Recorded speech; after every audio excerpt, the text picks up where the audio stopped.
स्वागत है मित्रों, एक ऐसे विवाह में जहां आपका सामना होने वाला है एक दूल्हे के साथ जिसकी दो दुल्हनें हैं। पुस्तक के लेखक हैं पद्मश्री आचार्य कौलक्लूरी इनाक। पुस्तक का अनुसृजन किया है श्रीमती पारनंदी निर्मला ने।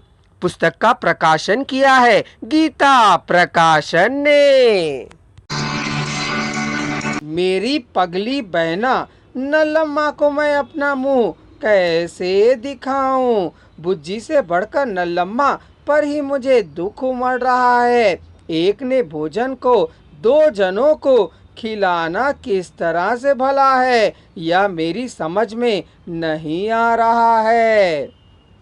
क्या बुज्जलू उठकर पत्नी को छोड़कर बगल में जाने को होने पर मल्ली ने पति के हाथ को पकड़ा।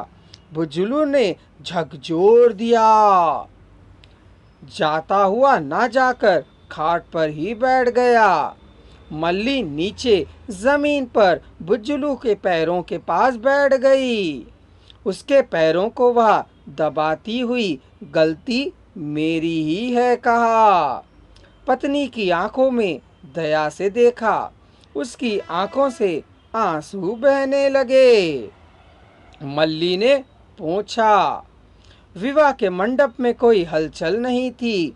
कोई भी कुछ भी बात नहीं कर रहा था। प्रमुखों में प्रमुख दोरा बाबू के पास जाकर तुम क्या कहते हो कह पूछा। मेरे पिताजी की ही बात मेरी बात है, उसने कहा। बुज्जलू मना करें तो मैं भी मना कर दूंगा। बुज्जलू हाँ कहे तो मैं भी हाँ कहूँगा। अब तक तुम्हारे पिताजी ने क्या कहा है तुम्हें पता है? पिताजी मुझसे जो बात कहें वह उनकी बात होगी। दोरा बाबू ने बड़ों के द्वारा किए गए प्रबंध को ना कह पाकर हाँ कह दी है। बुज्जलू ने उदास होकर कहा। बड़े लोगों को और कोई दूसरा मार्ग न होने के कारण मैं उनके द्वारा किए जाने वाले व्यवस्था के आगे सिर झुकाता हूँ। दोरा बाबू ने पिता की बात पर सिर झुकाते हुए कहा। यह सुनकर बुज्जी हंस पड़ी।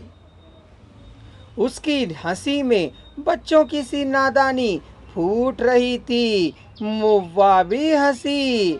उसकी हंसी से सिर उठाए जिद को उसके आंसुओं ने गले लगाया।